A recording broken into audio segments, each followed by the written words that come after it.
கீழே லிங்க்கு கொடுத்துருக்கோம், அதை கிளிக் பண்ணி வாங்கிக்கோங்க. அதே மட்டும் ஃபோட்டோ சைடில் நம்பர் கொடுத்துருக்கோம், அந்த நம்பருக்குள்ளே கீழே உள்ள லிங்கை கிளிக் பண்ணி வாங்கிக்கோங்க. தேங்க்யூ. இந்த ஆங்கர் பார்த்தீங்கன்னா கலர் கலராக இருக்குது, அதே மட்டும் பார்க்குறதுக்கு நல்லாவும் இருக்குது. அடுத்து இந்த ஆங்கர் பார்த்தீங்கன்னா 2 கலர் தான், சிம்பிளாக இருக்குது. நீங்கள் டோருக்கு பின்னாடியோ இல்லை உங்கள் பீரோலையோ மாட்டி வச்சுக்கலாம். இந்த ஆங்கர் கொஞ்சம் பார்க்குறதுக்கு கொஞ்சம் வித்தியாசமாக இருக்குது, ஆனால் நல்லா இருக்குது. இந்த ஆங்கர் எப்போதும் சிம்பிளாக இருக்குது, நீங்கள் உங்கள் பீரோவில் மேலே மாட்டி வச்சு கீழே இது பண்ணிக்கலாம். இந்த ஆங்கர் எப்போதும் சவுத்தில் அடிக்கிற ஆங்கர், ஆனால் பார்க்குறதுக்கு கொஞ்சம் ஸ்டைலாக இருக்குது. இந்த ஆங்கரும் ஸ்டைலாக இருக்குது. இது எப்படின்னா ஆங்கரே வேறு பொருள் வச்சுக்கலாம் நீங்கள் சைட்லேயே. இந்த ஆங்கரும் நல்லா இருக்குது பார்க்குறதுக்கு, தனித்தனியாகவும் வச்சுக்கலாம்.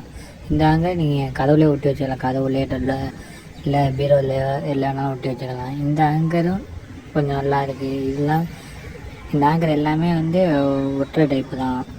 இந்த ஆங்கரும் நல்லா இருக்குது. இதுவும் பார்க்குறதுக்கு கொஞ்சம் யூனிக்காக இருக்குது. இந்த ஆங்கர் கலர் கலராக இருக்குது, பார்க்குறதுக்கு பேராஷூட் அது மட்டும் அந்த இதில் டிசைனில் கொடுத்துருக்காங்க. இந்த ஆங்கர் நீங்கள் ஒட்டிக்கிறே தெரியாது. இந்த ஆங்கர் நீங்கள் ஒட்டிக்கிறதே தெரியாது, கரெக்டாக அந்த கம்பி மட்டும் நீட்டிகிட்டு இருக்கும். இந்த ஆங்கர் கொஞ்சம் வித்தியாசமாக இருக்கும், அதே மட்டும் நல்லாவும் இருக்குது. அப்புறம் மர ஸ்டைலில் கொடுத்துருக்காங்க. இந்த ஆங்கர் எப்படின்னா பைப்பு ஸ்டைலில் கொடுத்துருக்காங்க, பைப்பு திருவுறது இல்லை ஷவர் பாத் இருந்தால் கீழே திருவுற அந்த டைப்பில் கொடுத்துருக்காங்க. இந்த ஆங்கர் இன்விசிபிள் கலரில் இருக்குது, ஆனால் விட்டுறதே தெரியாது. இந்த ஆங்கர் சிம்பிளாக நீட்டாக இருக்குது, 2 நல்லா விட்டு வச்சுக்கலாம். இந்த ஆங்கர் பிளாக் கலரில் 4 ஜோடியாக தராங்க, இதுவும் நல்லா இருக்குது இந்த ஆங்கரும்.